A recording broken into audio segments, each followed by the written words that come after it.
That kettlebell swing taste that you're about to experience with that resistance band is going to punch you in the face harder than if you were cutting jalapenos and went to go rub your eyes. Seriously. And if you haven't done that yet, I highly suggest not to do that.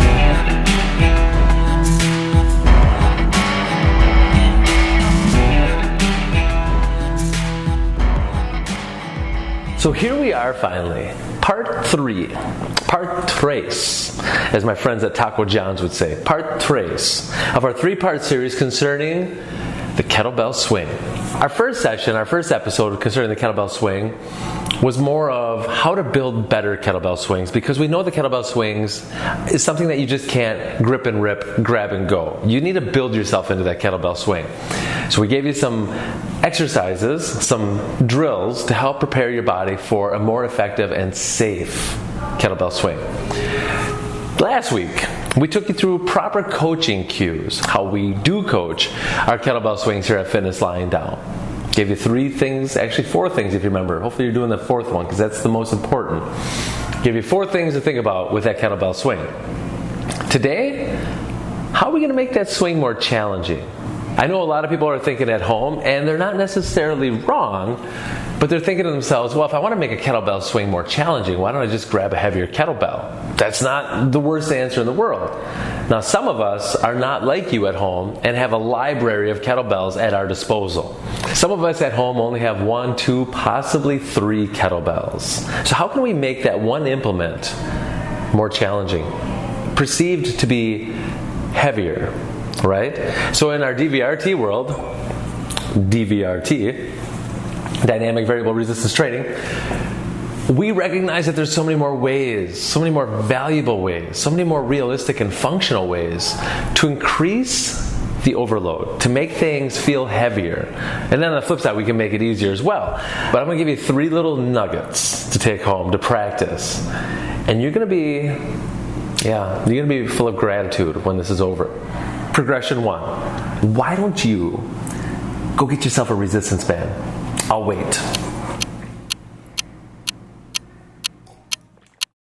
Now with that resistance band, what we're going to do is we're going to tie it to the handle of the kettlebell. Then we're going to place the resistance band underneath our feet. And everything that we talked about last week on coaching that kettlebell swing still applies today. We need to make sure those feet are tense. We're going to have that tilt of the bell as we're addressed behind it, and we get that hike. But now with that band, here's the exciting thing. It's almost like a roller coaster, right? Remember, as I talked about, when you successfully do a kettlebell swing, that upswing, there's that moment of a pause where you can almost just reflect. You can almost think about, why is this kettlebell here? How is this kettlebell here? What is kettlebell here? Now with that resistance band, you don't have that luxury anymore. As soon as that bell hits that top spot, man, you can't wait for gravity. That band is selfish and it wants to bring that kettlebell right back down. So you have to make sure that you create enough tension at the top that you can successfully keep that brace on the way down as that band demands that kettlebell to fall down. And you got to guide it. That's the whole purpose of your core area. You're not going to bring it down on your own, and you're not going to let gravity do it, and you're certainly not going to let the band have its way. You have to successfully guide that kettlebell down. As my great-grandmother Cripe would say, whatever comes up must come down with control. And I think she was talking about the kettlebell swing with the resistance band attached. That kettlebell swing taste that you're about to experience with that resistance band is going to punch you in the face harder than if you were cutting jalapenos and went to go rub your eyes. Seriously. And if you haven't done that yet, I highly suggest not to do that, but just think about how that would feel. Progression 2, something a lot of people aren't even aware about in the fitness industry, and it's very sad, very emotionally taxing for me. Sprinter stance. So in that sprinter stance, we call it the sprinter stance for a reason, because you want to envision yourself as a sprinter in the Olympics, right? Think about how that sprinter sets up in the blocks. So that back foot, I'm going to take the back foot, line those toes up with my front heel, and then I'll bring my feet out so they're about shoulder width apart.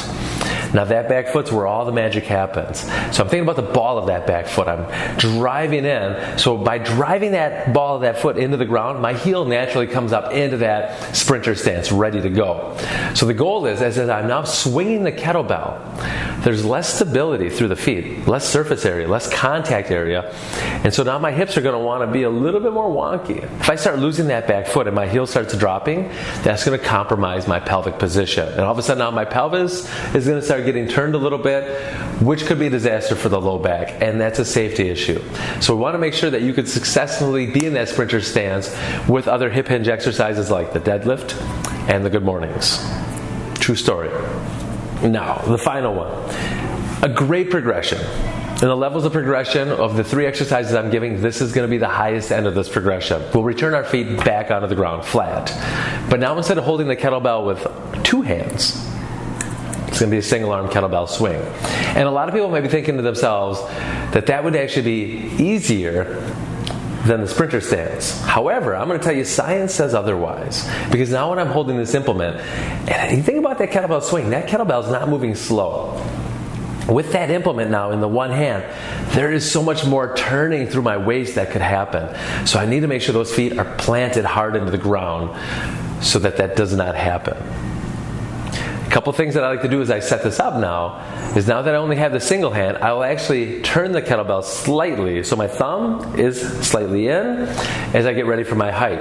I'll hike it back so I keep that thumb pointed down, and then as I come up, I'll bring that hand and punch it out. And then I'll slightly get that turn to bring it down. So as I'm making that kettlebell swing happen, there's so much more happening. It seems like there shouldn't be.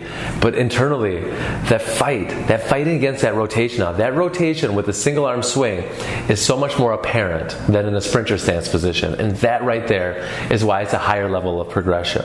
And you can get cute with it. You can start switching hands, but just make sure that you know how to do so properly so we don't let go of that kettlebell, because nobody wants to be the jerk that slipped and let the kettlebell fly. Nobody wants that. So right there, metabolically, you're going to feel a big difference than if we just held onto the kettlebell with both hands. Seems simple, but it's not the task that we need to be concerned about. It's the intent. So there you go. 3 ways to create a more challenging, more dynamic, more functional kettlebell swing without even having to change the weight. How cool is that? You don't have to buy more kettlebells. You're welcome. Nope. You're welcome. You're welcome. Another.